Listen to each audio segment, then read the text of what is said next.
Bismillahirrahmanirrahim. Alhamdulillahirabbil alamin wassalatu wassalamu ala asyrafil anbiya'i wal mursalin wa ala alihi wa sahbihi ajma'in.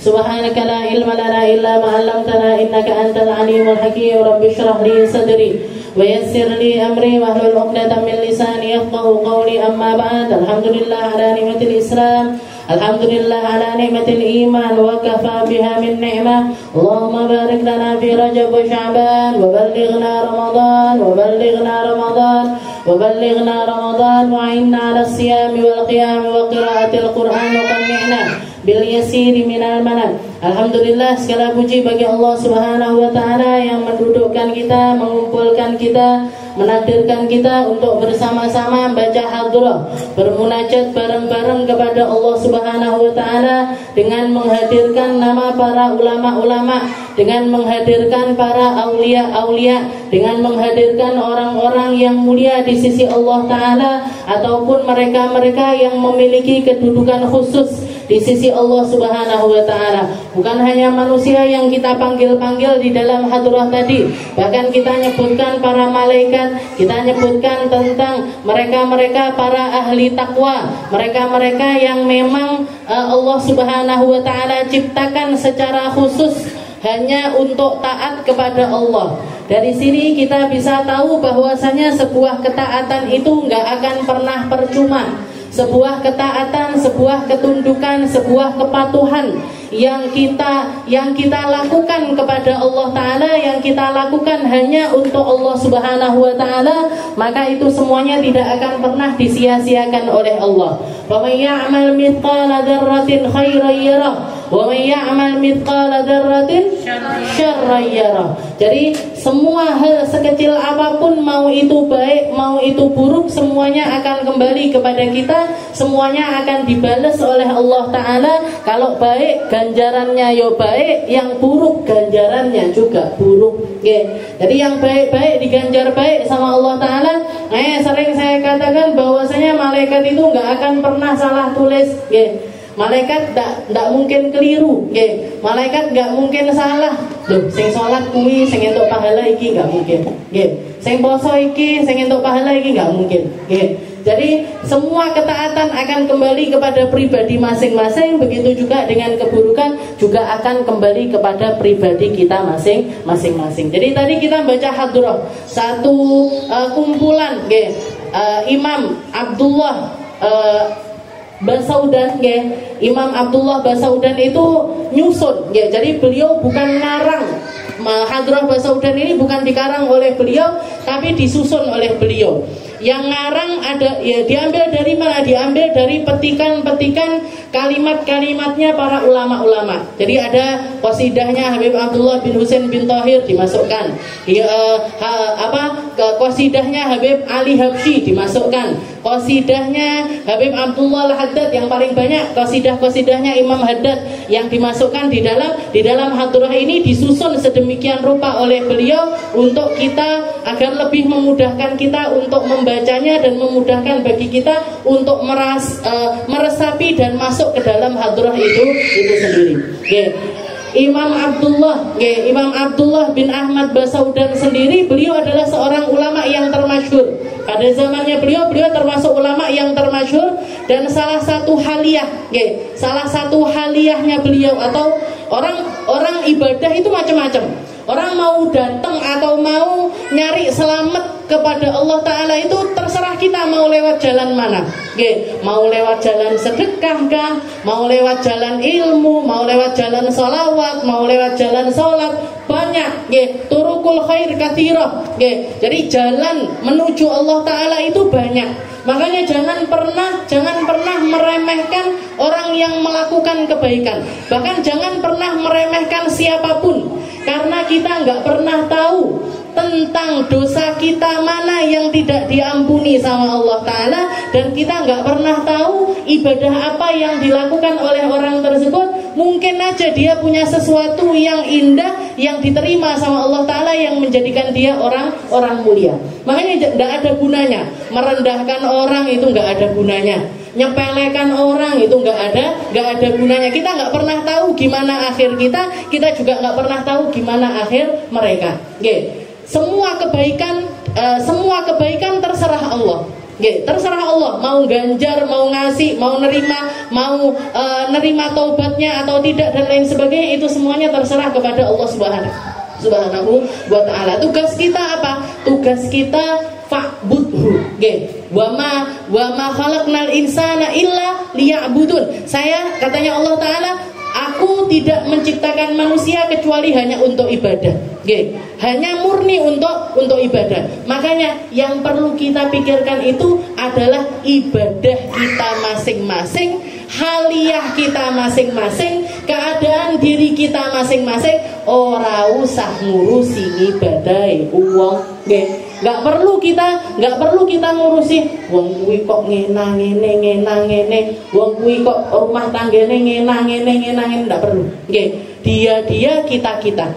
Yang penting kita tetap baik sama dia. Niatnya apa? Niatnya karena Allah. Kalau ngomong sama orang, niatkan untuk Allah Ta'ala. Kalau jalan kemanapun, niatkan lillahi ta'ala. Kerja, niatkan lillahi ta'ala. Mikir, niatkan lillahi. Apapun yang kita lakukan, niatkan untuk Allah Ta'ala. Agar apa? Agar kita bisa merasakan jadi manusia yang memang benar-benar menghamba kepada Allah. Dan di sini adalah puncak kebahagiaan yang sebenarnya. Orang kalau mau bahagia gimana? Habib Segaf kemarin bilang, orang kalau mau bahagia gimana? Taat sama Allah. Orang kalau mau bahagia gimana? Takwa kepada Allah. Kenapa? Karena di situ letaknya kebahagiaan yang sesungguhnya. Ketika kita hanya tunduk kepada Allah, nggak tunduk sama harta, nggak tunduk sama jabatan, nggak tunduk kepada orang, nggak tunduk kepada siapapun, kita melakukan semuanya semata-mata karena ketundukan kita kepada Allah Ta'ala. Di situ puncaknya kebahagiaan. Kenapa? Karena di situ hati kita terpuaskan. Karena di situ hati kita terpuaskan. Orang caranya nyari puas. Orang seneng itu apa sih? Orang gembira itu apa sih? Kan tidak ada sedih. Sama kayak terang, gelap itu apa? Gelap itu apa? Gelap itu tempat yang nggak ada cahaya. Ada lampu di sini, kita matikan semuanya, itu namanya gelap. Terus kalau bahagia itu apa? Bahagia itu ketika kita mengosongkan hati ini dari kesedihan. Ngosongkan hati ini dari kesedihan, di situ yang namanya kebahagiaan. Bahagia yang bagaimana? Yang hakiki itu bahagia yang gimana? Bahagia yang kita ngapa-ngapain itu karena Allah. Bahagia yang bahkan ketika air mata kita menetes juga karena Allah, ketika kita tertawa juga karena Allah, ketika kita tersenyum juga karena Allah. Yang ngapa-ngapain hatinya ini selalu terkait dengan Allah Subhanahu wa Ta'ala. Di situ letaknya kepuasan yang hakiki, dan di situ letaknya kebahagiaan yang sebenarnya. Makanya orang paling bahagia itu siapa? Yang paling takut sama Allah. Kenapa? Atine entek, Bu. Hatinya kosong dari suudon, kosong dari rasa sombong, kosong dari iri, kosong dari dengki, kosong ngurusi urusan yang bukan urusannya, dikosongkan. Iki ndak perlu, dibuat. Yang saya masukkan apa? Urusan saya sama Allah. Tentang saya dengan Allah, tentang hubungan saya dengan Allah, tentang tali saya dengan Allah. Jadi ngapain aja yang dilihat sudah bukan makhluk lagi, tapi yang dilihat adalah Allah. Makanya kalau zaman dulu ada kisah nih, zamannya Wali Songo juga ada wali yang termasyhur tapi dihukum mati. Siapa gitu namanya? Syekh Siti Jenar. Syekh Siti Jenar itu kan haliyahnya itu kan aneh. Delok ngelihat bulan itu Allah, ngomongnya ngoten. Itu Allah sembahan. Ngelihat pohon itu Allah sembahan. Ngelihat ini itu Allah sembahan. Sampai akhirnya raja waktu itu nyuruh dipenggal karena bikin fitnah. Yang ditunjuk sama Syekh Siti Jenar dadi sembahan. Dia nunjuk pohon iki Gusti Allah iki sembahan. Akhirnya orang nyembah pohon. Akhirnya sama rajanya dihukum mati. Ketika dihukum mati, darahnya ini ngalir, bentuk tulisan Allah. Katanya yang algojonya yang hukum mati ini, aku mateni wali. Saya bunuh orang yang jadi kekasihnya Allah. Saya bunuh seseorang yang punya kedudukan di sisi Allah Ta'ala. Maka dikatakan waktu itu hakimnya istilahnya ngelukain badannya sendiri, ngelukain badannya sendiri, keluar darah dari tangan si hakim ini tadi, dan darahnya itu ngalir bentuk tulisan la ilaha illallah, la ilaha illallah, la ilaha illallah. Dadi sing mateni wali, sing dipateni nggih wali, nggih. Dadi yang mateni wali ya, tapi ojo ditiru niki nggih. La ya'riful wali illa wali, awake dhewe kok dadi wali. Etok-etok wali lho ora iso. Nggih. Pura-pura jadi wali aja nggak bisa. Saya pernah ikut nggih. Saya kemarin waktu diundang sama Pondok Peta nggih. Thariqah pesulukan pondok suluk yang ada di sini nggih, di dekatnya alun-alun situ nggih. Saya begitu masuk duduk di tempat yang biasanya dipakai napa? Dipakai rutinan niku, saya duduk tak wis sudah karu-karuan atine. Lah di situ ada tulisan dilarang ngantuk dan dilarang tidur dan dilarang ngantuk. Lek dilarang tidur saya masih logika nggih. Orang istilah tidur, istilah tidur. Jadi nawa itu tidur itu kan masih bisa, saya iso ditahan. Tapi lek ngantuk bisa jenengan nahan ngantuk? Nggak iso bu, lek wis ngantuk ya wis ngantuk. Nggih, mau ditahan-tahan dilek-lekne di apa-apa nih apa enggak ngantuk. Nggih. Kayak Sayyidah Rabi'atul Adawiyah dikatakan mujahadahnya beliau yang sampai setelah bermujahadah, setelah riyadhah istilahnya mengusahakan diri sampai beliau itu bisa keluar kata-kata yang mengatakan, saya selama 40 tahun terakhir umur saya nggak pernah sumpah kecuali karena satu hal. Saya nggak pernah sumpah kecuali karena satu hal. Apa itu? Terbitnya fajar. Jadi yang bikin beliau sumpah gila wes isu. Kalau sudah matahari itu terbit. Kenapa wahai Rabi'atul Adawiyah? Di sini lepas haliyah yang istilahnya waktu saya mesra-mesraan sama Allah Ta'ala itu habis. Dengan datangnya fajar. Karena selama 40 tahun tersebut dikatakan setiap malam beliau sholatnya 1000 rakaat. 1000 rakaat. Lek mau jajal, istilahnya ngeten. Kalau kita pengen merasakan rasanya sholat 1000 rakaat itu seperti apa, sholat 1000 rakaat itu seperti apa, jenengan rasane pas tarawih. Tadi lek ora katek ngitung. Nah ini insya Allah sudah mulai ada rasanya. Tapi lek tarawih saya panggah ngitung, 4, 6, 8, 10. Nah ini berarti rasa untuk bisa sholat 1000 rakaat itu belum ada sama sekali di dalam hati kita. Jadi dikatakan Rabi'atul Adawiyah itu beliau mengatakan selama 40 tahun tidak ada sesuatu yang bikin aku sumpah kecuali terbitnya fajar. Mujahadahnya beliau gimana? Dikatakan beliau itu di awal-awal mujahadah, bahkan 20 tahun mujahadahnya beliau untuk bisa sampai punya rasa seperti itu, dikatakan beliau setiap kali sholat malam ngantuk, karena ngantuk itu wajar, manusia itu punya yang namanya ngantuk. Tapi setiap kali beliau ngantuk, beliau naik ke atas sutuh. Sutuh itu rooftop oleh orang sekarang. Jadi atap, naik ke atas atap, melaku nenggone pinggiran. Jalan di pinggiran. Tambah ngantuk, tambah minggir. Tambah ngantuk, tambah minggir. Itu kan yang terasa apa akhirnya? Iki lah aku ngantuk di tingkas ceblok. Lek ra rumah sakit ya kuburan. Lek ra rumah sakit ya kuburan. Jadi antara hidup sama mati. Di situ beliau mengolah rasa. Piye carane biar ngantuk ini yang tunduk sama saya, bukan saya yang tunduk sama ngantuk. Saya yang mengendalikan tidur, bukan tidur yang mengendalikan saya. Jadi mujahadahnya beliau selama 20 tahun, baru di 20 tahun yang terakhir beliau bisa merasakan nikmatnya ibadah kepada Allah Subhanahu wa Ta'ala. Itu Sayyidah Rabi'atul Adawiyah. Jadi makanya saya waktu duduk itu ngendelok dilarang tidur dan dilarang ngantuk. Iki piye carane? Ini gimana caranya orang bisa ngelawan ngantuknya? Setelah itu pernah juga saya waktu hari Jumat jadi ada teman saya datang pengen ziarah ke sana. Dilala hari Jumat itu biasanya ada orang tahlilan. Jadi habis pengajian ada tahlilan. Saya ikut tahlilan di situ. La ilaha illallah, tahlilan itu kan la ilaha illallah. La ilaha illallah bukan kayak la ilaha illallah, la ilaha illallah. Mboten. La ilaha illallah. La ilaha illallah. Niku yang saya heran nggih. Begitu selesai tahlilan nggih, begitu selesai tahlilan, orang-orang yang rutinan niku nggih, ibu-ibu yang rutinan di situ, begitu selesai langsung berdiri semuanya ke kamar mandi ngambil wudu mau persiapan sholat duhur. Saya turu Bu. Di makam itu ngelebak. Saya sampai ngomong sama Kiki teman saya. Ngene kok cita-citane dadi wali. Etok-etok dadi wali ora iso. Jadi pura-pura jadi wali aja enggak bisa. Apa nek dadi wali? Nggih. Wis enggak usah istilahnya sekarang itu paling gampangnya orang akhir zaman itu para ulama-ulama zaman sekarang guru-guru saya juga sering kali mengatakan sekarang itu minal katutina wal nunutin wal gandolin.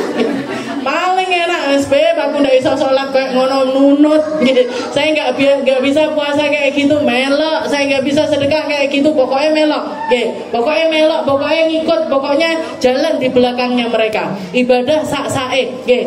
Ibadah semampunya kita, kuatnya kita segini. Orang akhir zaman ini ibadahnya sedikit, ngamale titik gitu. Ngamale titik, ngeresulane sing akeh gitu. Resulane sing akeh nyalahkan Allah Ta'alanya yang banyak. Ini orang-orang akhir zaman. Makanya hal-hal yang dibentuk sama ulama-ulama sekarang ini ibadah-ibadah praktis semacam itu. Disusun Habib Abdullah Al-Haddad nyusun yang namanya Rotib Haddad. Cilik, kecil, sedikit, 15 menit selesai. Disusun lagi gurunya Habib Abdullah Al-Haddad nyusun yang namanya Rotib Alatos, podo sedikit. Kalau pengen yang agak panjang-panjang, baca yang namanya kayak Hadroh Basaudan ini, nopo Burda, apa Maulid ini. Kenapa kok dibikin disusunkan seperti itu? Karena ulama tahu, ulama tahu orang-orang akhir zaman ini lek ndak rotipan bareng yo ndak maca rotib. Lek ora burdan bareng yo enggak burdan, lek enggak hadroan bareng yo ndak hadroan. Nggih. Ya wes, nggih, dadah, bukunya ditinggal. Nggih. Bukunya ditinggal. Makanya saya siapkan nggih kotak iki hadroh basaudan ini burdah. Kenapa? Ndak kira dibawa pulang, ndak kira diwaca. Nggih. Yakin saya enggak dibaca. Kok jenengan saya sendiri nggih ngoten ya. Berarti kalau enggak bareng-bareng ya ndak nglakoni. Nggih. Ini umat akhir zaman serba sedikit. Nggih. Serba sedikit, serba kecil, serba terbatas, jauh sekali dibandingkan para ulama-ulama terdahulu. Yang disebutkan di dalam hadroh tadi, salah satunya yang paling fenomenal adalah Syekh Abu Bakar bin Salim yang punya julukan Fakhrul Wujud. Beliau itu julukannya Fakhrul Wujud. Fakhrul Wujud itu apa? Fakhrul Wujud itu seluruh alam semesta berbangga dengan kelahiran beliau. Namanya adalah Syekh Abu Bakar bin Salim. Dikatakan beliau itu setiap harinya orang kaya, alim, ahli ibadah, sugih pisan, kaya. Dikatakan setiap harinya dari dapurnya Syekh Abu Bakar bin Salim ini beliau sedekahnya 1000 potong roti. 1000 potong roti keluar dari dapurnya beliau bukan untuk dijual tapi disedekahkan. Tapi disedekahkan. Itu pun beliau masih punya beliau masih mengatakan seperti ini. Saya tidak ngerti mana di antara roti yang keluar dari dapur saya ini yang diterima sama Allah Ta'ala. Saya nggak ngerti. Jadi ibadahnya banyak, tapi bersih. Tawadunya luar biasa bersih. Jadi ibadahnya itu bersih dari segala macam hal yang membuat beliau ini terlena, terpesona ataupun merasa diri ini pantas untuk selamat, pantas untuk jadi kekasihnya Allah Subhanahu wa Ta'ala. Itu Syekh Abu Bakar bin Salim. Ngajine akeh, murite akeh, ilmunya luar biasa, mujahadahnya luar biasa. 40 tahun beliau puasa. Selama 40 tahun ini beliau berpuasa, dan di 40 tahun yang beliau puasa tersebut setiap malamnya beliau jalan dari negerinya yang namanya Ainat itu, dari daerah Ainat sampai ke Tarim. Kalau dulu kita naik bis niku dari Tarim ke Ainat itu mungkin sekitar setengah jam. Jadi kita bayangkan kayak kita jalan dari Tulungagung mungkin sampai ke Ngunut. Jalan setiap malam. Jalan setiap malam, keliling dari satu masjid ke masjid yang lainnya untuk ngisikan, menuhin bak-bak mandinya. Wong sugih, alim, ahli ibadah, tapi setiap malamnya beliau. Dan selama 40 tahun ini dikatakan nggak ada orang tahu. Orang-orang cuman ngertinya setiap kali masuk masjid subuh orang-orang tarim. Padahal di masjid di Tarim itu dari dulu ada lebih dari 360 masjid. Jadi beliau keliling di masjid 360 itu ngiseni bae kabeh. Kalau kita sekarang mau ngisi bak gampang, garek buka kerane gitu, buka keran penuh. Zaman dulu Bu, nimbo diambil di sokne, itu sepanjang malam 360 masjid yang beliau keliling selama 40 tahun.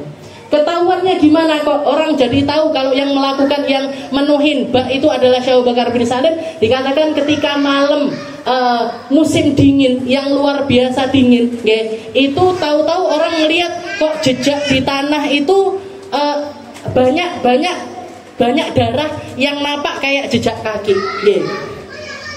Setelah ditelusuri ternyata sumbernya adalah kakinya Syekh Abu Bakar bin Salim. Kakinya Syekh Abu Bakar bin Salim. Jadi saking dinginnya waktu itu, saking dinginnya waktu itu, jadi kulitnya beliau itu kering akhirnya meletek, dari situ keluar darah. Dari situ, dan beliau nggak sadar kalau darahnya itu netes kemana-mana. Dari situ orang tahu kalau yang menuhin bak mandinya masjid selama 40 tahun itu adalah Syekh Abu Bakar bin Salim. Selama hidupnya nggak pernah dongak ke atas, ngelihat ke atas itu nggak pernah sama sekali. Ketika ditanya sama muridnya, nyapa Beb, kok nggak pernah berani ngelihat ke atas ini? Katanya beliau, saya takut kalau saya ngelihat ke atas langit, ujuk-ujuk azab dari Allah Ta'ala ini menimpa saya. Ini Syekh Abu Bakar bin Salim. Dewe to pede ae. Dosane akeh tapi yo donga-donga, moto-moto langit. Cantiknya langit hari ini. Cantiknya hujan hari ini.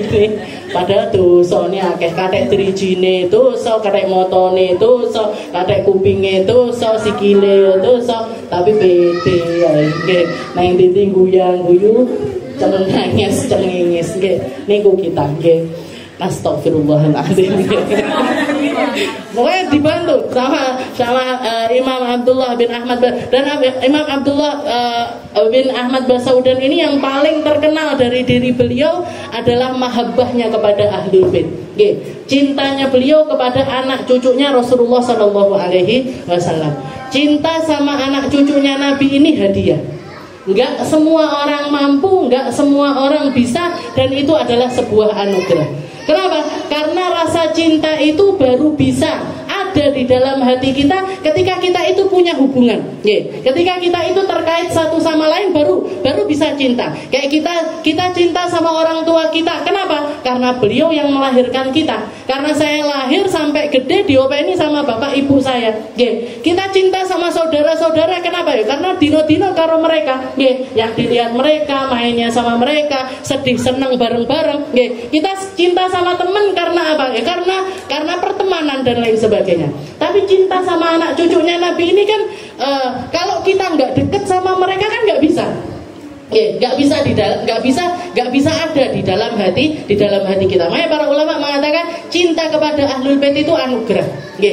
Nggak semua orang bisa, nggak semua orang mampu, nggak semua orang dikasih sama Allah Subhanahu wa Ta'ala. Dan Imam Abdullah bin Ahmad Basaudan ini salah satu hal yang paling identik dari beliau, cintanya kepada Ahlul Bait.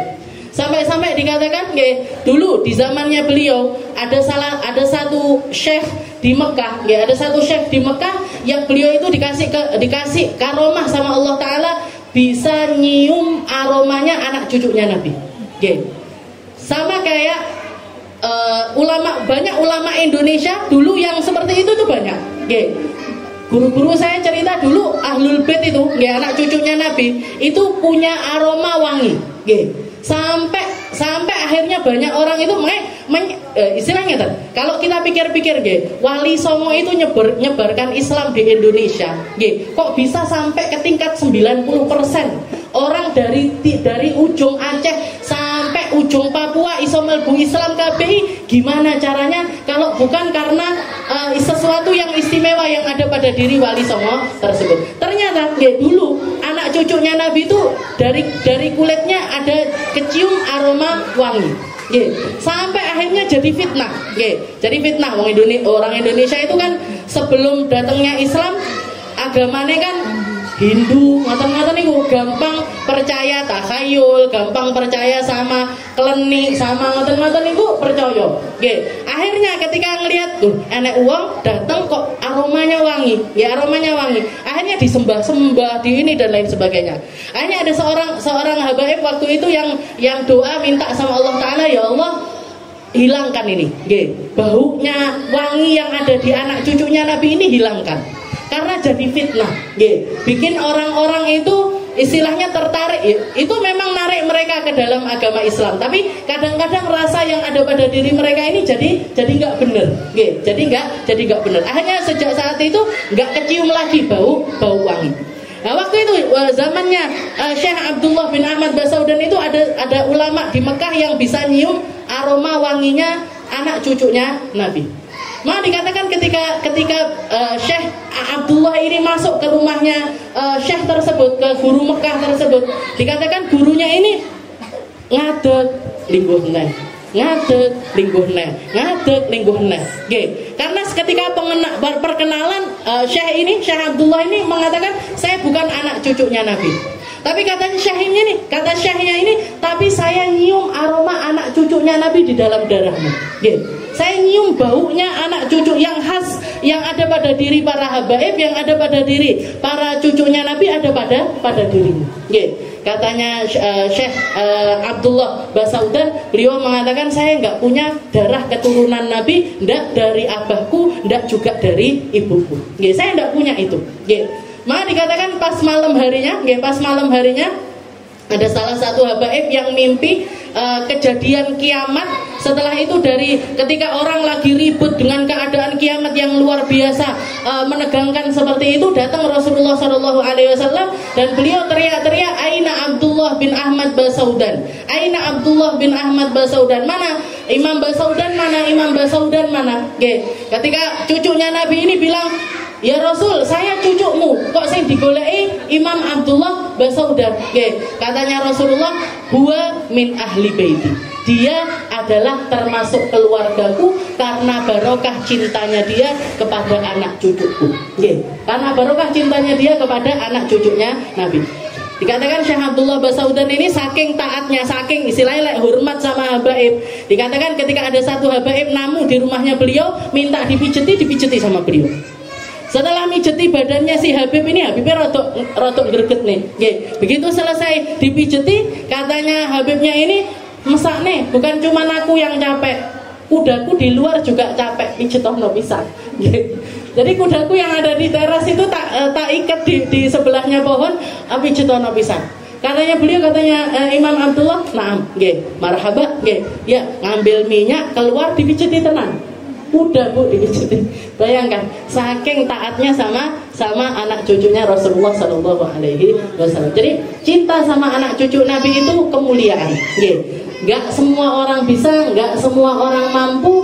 Dan kalau kita merasakan sesuatu yang semacam itu adalah kemuliaan yang Allah Ta'ala titipkan kepada kita. Muga-muga ditaruh terus, muga-muga ada terus, muga-muga kita bawa mati untuk kita persembahkan, bukan tentang anak cucunya Nabi, tapi tentang kecintaan kita kepada Nabi Muhammad SAW.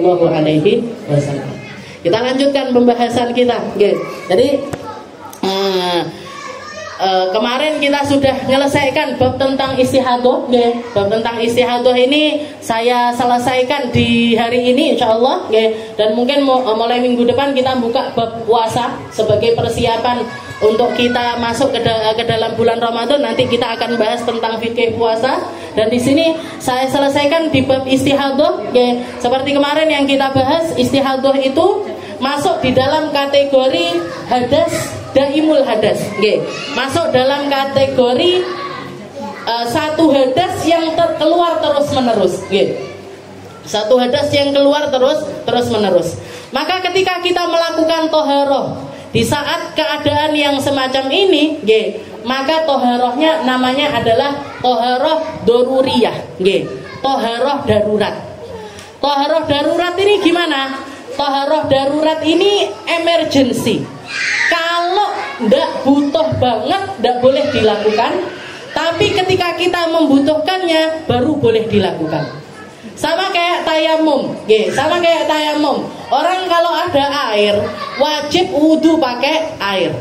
Tapi ketika nggak ada air atau nggak bisa pakai air, baru boleh pakai debu. Orang sholat fardu wajib hukumnya untuk berdiri. Ketika benar-benar nggak mampu untuk berdiri, baru boleh sholat duduk. Sholat duduk juga kesulitan, baru boleh sholat geletak dan seterusnya. Ini namanya ibadah daruriyah, ibadah darurat. Kalau nggak darurat nggak boleh. Kesel aku, males aku sholat ngadeg tak linggo ae. Nggak boleh, nggak boleh. Kecuali kalau sholat sunnah, monggo silahkan. Jadi jenengan misalkan sholat wajibnya berdiri, sholat sunnahnya kok rodok kesel, barengene, wes timbangane ndak sholat sunnah, saya tak sholat sunnah tapi duduk. Boleh silahkan. Tapi pahalanya separuh. Pahalanya separuh. Kata Nabi Muhammad, lil jalis nisfu ma 'alal qaim. Orang yang sholat duduk dapat pahala separuhnya orang yang sholat berdiri. Orang yang sholat geletak dapat pahala separuhnya orang sholat duduk. Lek dikurangi separuh, iso entek. Tapi ini berlakunya di sholat sunnah. Kalau sholat wajib sama aja. Orang kalau sholat berdiri sama sholat duduk karena memang dia benar-benar gak mampu, pahalanya tetap sama. Nggak setengah-setengahan nggak. Istilahnya ya, kalau misalkan ayah kita, abah kita lagi sakit, gak bisa sholat berdiri, sholatnya duduk. Ada kakaknya jenengan yang laki-laki bisa sholat berdiri, tapi menurut imamiyah, menurut keafdoliahan imaman, kalau orang imaman itu kan ada urutannya, ada urutan mana siapa yang paling afdol untuk jadi imam, siapa yang sebaiknya jadi makmum, itu ada urutannya. Orang yang punya rumah sebaiknya jadi imamnya tamu, Orang yang lebih bagus bacaannya lebih baik untuk jadi imam ketimbang yang bacaannya tidak bagus. Orang yang banyak hafalannya lebih baik jadi imam ketimbang yang hafalannya lebih sedikit dan lain sebagainya. Nah, ini misalkan ada anak sama ayah mau sholat jamaahan, yang lebih ayah ini lebih afdol dari segi umurnya, dari segi pemilik rumah, dari segi bacaannya dan lain sebagainya, keilmuan dan lain sebagainya. Misalkan ayahnya ini lebih unggul dibandingkan anaknya, tapi ayahnya sholatnya bisanya duduk, anaknya bisa sholat berdiri. Siapa yang lebih baik jadi imam? Tetap bapaknya, tetap ayahnya, walaupun sholatnya duduk. Walaupun sholatnya duduk. Jadi nggak harus sing dadi imam kudu sing iso ngadeg, enggak. Walaupun dalam keadaan berdiri duduk sekalipun, bahkan geletak sekalipun, maka dia tetap afdol untuk menjadi seorang imam. Yang dilihat apanya? Yang dilihat keilmuan, kemampuan, usia, dan lain sebagainya. Itu yang dilihat kalau orang mau milih siapa yang jadi imam, siapa yang jadi makmum.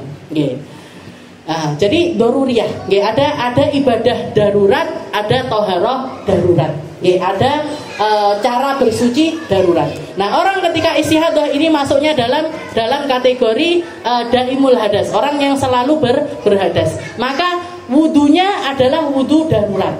Wudu darurat ini gimana? Ndak urgent, ndak boleh dilakukan. Kalau kita nggak kepepet untuk melakukannya, nggak boleh dilakukan. Saya istihadah misalkan, saya istihadah Ustazah, tapi istihadahnya itu sedikit kayak kuning titik, ngoten. Apa sholatnya tetap harus pakai wudunya istihadah? Boten. Kalau kita bisa cebok biasa, setelah itu wudu biasa, setelah itu sholat biasa, tidak batal-batal, maka wajib pakai wudu yang biasa, tidak boleh pakai wudu yang darurat. Wudu yang darurat ini dilakukannya ketika apa? Ketika hadasnya itu keluarnya terus-menerus. Ketika hadasnya itu keluar terus-menerus. Jadi istihadah darahnya pas banyak-banyaknya. Setiap obah titik sur, obah titik sur, obah titik sur. Nah, niki boleh pakai yang istibahah. Atau orang beseran netes terus, koyok keran kurang rapat ngoten nggih. Dadi netes terus. Nah, ini baru boleh pakai caranya istibahah atau bahkan kentutan nggih. Ubah titik pret. Sing mlaku titik pret ngoten nggih. Gimana ini? Boleh pakai caranya orang istibahah nggih. Nah niku sumpelane tapi di bagian yang sesuai nggih. Kok ngentutan tapi sing disofteki ngarep nggih. Ya pas nggih. Jadi bagian mana yang jadi masalah di situ yang harus dikasih tambalan. Nggih, yang harus dikasih tambalan. Ini namanya wudu istibahah nggih. Jadi apa aturannya? Aturannya gimana? Aturannya ketika kita mau toharoh nggih, harus nunggu waktu sholat. Ndak boleh toharoh sebelum waktu sholat. Nggih. Kalau wudu biasa boleh. Misalkan jenengan wudu jam 11 siang wudu, nggih ning jeding wudu.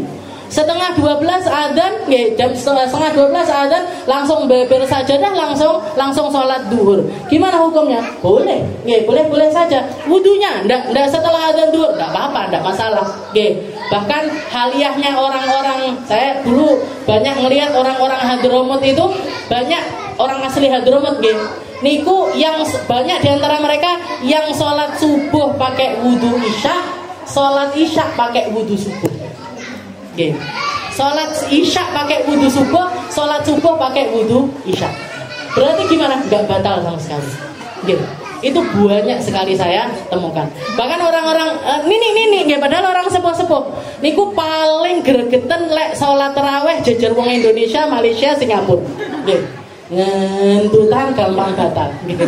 Jadi karena kalau kita sholat tarawih niku nggih sudah soft ngoten nggih batal kan keluar nggih kamar mandi akhirnya yang belakang maju atau yang sampingnya maju ngoten toh nggih. Jadi amen geser akhirnya nenek-nenek ini orang-orang Hadramut itu bilang wes orang Indonesia, Malaysia, Singapura yang buri bisa naik nggih gampang batal padahal masih muda-muda. Ketika saya tanya, saya deketin beberapa di antara mereka itu kok bisa enggak batal-batal padahal sudah sepuh-sepuh. Saya ngelihat orang sini, orang Indonesia, tambah sepuh tambah gampang ngentutan. Tambah sepuh tambah gampang beseran. Nggih. Kok bisa mereka ini sudah sepuh-sepuh tapi enggak batalan itu gimana? Katanya mereka hafadnallah fima akalna fahafidallahu fima kharaja. Katanya beliau, kami jaga apa yang masuk ke dalam perut kami karena Allah, maka Allah yang jaga apa yang keluar dari kami. Jadi kami jaga apa yang masuk ke dalam perut kami karena Allah. Makan kalau ndak halal ndak mau, kalau ndak tahu asal muasalnya ndak mau. Bapak Nur itu ketika kita rewang di rumahnya, ambilkan itu tepung di situ. Itu tepung yang saya beli dari ladangnya Al-Fulan, dari ladangnya keluarga ini. Kita nanya, Bapak tahu ini asalnya tepung ini dari kebunnya siapa? Tahu. Katanya Bapak tahu. Saya tahu siapa bapaknya, siapa kakeknya, siapa yang nanam, siapa yang ngesoi air, siapa yang mupui, siapa. Saya tahu semuanya. Riwayatnya kebun itu semua yang kerja di situ kabeh wong soleh-soleh. Saya cuma mau beli tepung dari keluarga itu. Awake dhewe cemplung nang ngene supermarket mbuh halal, mbuh haram, mbuh halal mui, mbuh ndak halal mui. Pokok enak, pokok viral dicemplungne kabeh. Nggih. Makanya yang keluar dari kita enggak kekontrol. Nggih. Amen ngentut, sik nom-nom ngentutan, beseran dan lain-lain. Jadi jawabannya mereka itu seperti kami jaga apa yang masuk dari perut kami, maka Allah yang jaga apa yang keluar dari kami. Setelah itu masih dikasih tips sama beliau. Sama beliau yang dikasih tips, katanya beliau kalau misalkan pengen pencernaan itu bersih, kalau pengen pencernaan itu bersih, bangun tidur, minum teh hitam pahit, minum teh hitam pahit yang asli sana. Setiap pagi itu kita memang dibikinkan teh itu. Nanti begitu minum itu biasanya keluar kotoran pipis itu keluar semuanya. Habis itu tidak ngentut lagi, tidak kebelet pipis lagi. Jadi dikasih tips sama beliau itu untuk minum itu. Jadi seperti itu haliyahnya orang-orang tarim. Ini orang umumnya loh, orang umumnya, bukan ulamanya, bukan istilahnya yang paling termasyhur di antara kesalehaannya atau gimana, enggak. Ini orang-orang biasanya itu kayak gitu, orang-orang tarim itu. Jadi mbuh opo sing salah dari orang Indonesia ini. Jadi ini namanya daimul hadas. Jadi kalau keluar terus pipis terus, kentut terus dan lain sebagainya, nah ini boleh melakukan yang namanya istibahah ini. Wudu listibahati fardhis shalah. Jadi caranya gimana? Nunggu waktu sholat dulu. Mau sholat duhur berarti nunggu adzan duhur. Habis adzan duhur baru ke kamar mandi cebok. Dibersihkan. Setelah dibersihkan pakai pembalut. Kalau masalahnya di depan ya di pembalut depan. Kalau masalahnya di belakang berarti ya di pembalut belakang. Dan pembalutnya ini harus yang rapat. Istilahnya ya kan. Kalau kita pas keluarnya itu banyak banget, nah pembalutnya ini harus disesuaikan. Kok keluarnya banyak pakainya ventilator. Yo sedilu bocor. Nah, kalau banyak sekali yo pakai maaf itu pembalut mungkin yang 35 cm apa yang 29 cm yang lebih panjang dibandingkan biasanya. Biar apa? Biar ndak bocor, biar ndak bocor ke tempat yang lainnya. Karena kalau ada keteledoran di dalam ngasih pembalut ini, yo ndak sah wudu istibahahnya juga tidak sah. Jadi adzan duhur ke kamar mandi cebok, habis itu pakai pembalut. Setelah pakai pembalut wudu, niat wudunya nawaitul wudu listibahati fardhis shalah. Saya niat wudu agar saya diperbolehkan untuk sholat fardu. Enggak kayak biasanya nawaitul wudu ali rafil hadatil asghar fardhu lillahi ta'ala, betul. Tapi nawaitul wudu listibahati fardhis shalah. Saya niat wudu agar saya diperbolehkan untuk melaksanakan sholat fardu. Nah, kalau sudah wudu dengan cara ini, maka wudu ini bisa dipakai untuk 1 kali sholat fardu, tapi berapapun sholat sunnah. Sholat sunnah berapapun, ngaji Quran, megang Quran dan lain sebagainya, boleh dengan wudu ini tadi. Jadi misalkan kalau pas terawih ngotot lagi istihadah, pengen terawih, pengen ikut sholat terawih, ya sudah nunggu adzan duhur, nunggu adzan isya dulu, begitu adzan isya ke kamar mandi cebok pakai pembalut wudu. Niat nawaitul wudu listibahati fardhis shalah. Nah, nanti masuk ke masjid jenengan sholat tahiyatul masjid, qobliyah isya, habis itu sholat isya, habis itu ba'diyah isya, taraweh, sakwitire dan lain sebagainya. Nah, habis itu ikut darusan, apapun kegiatan yang kita lakukan yang bisa dilakukan sama orang-orang yang punya wudu, boleh dilakukan oleh mereka-mereka yang wudu dengan cara istibahah ini tadi. Meskipun darahnya sor-soran keluar, meskipun. Jadi meskipun obat didik sor, tapi selama kita wudunya dengan cara semacam ini, maka semuanya kita tetap dianggap tidak batal, selama yang keluar itu apa yang kita niatkan di dalam istibahah itu. Tapi kalau batalnya karena hal lainnya, maka ya tetap batal. Jadi kayak misalkan orang istihadah, yang keluarkan darah, wudu pakai istibahah, wes wudu ini ujuk-ujuk ngentut. Nah, ujuk-ujuk ngentut. Gimana ini? Nah, berarti harus diulangi dari awal lagi. Kenapa? Karena kentut ini adalah sebab pembatalan yang lain di luar apa yang kita niatkan untuk istibahah itu tadi. Jadi selama yang keluar apa yang kita niatkan untuk istibahah, maka tidak dianggap batal.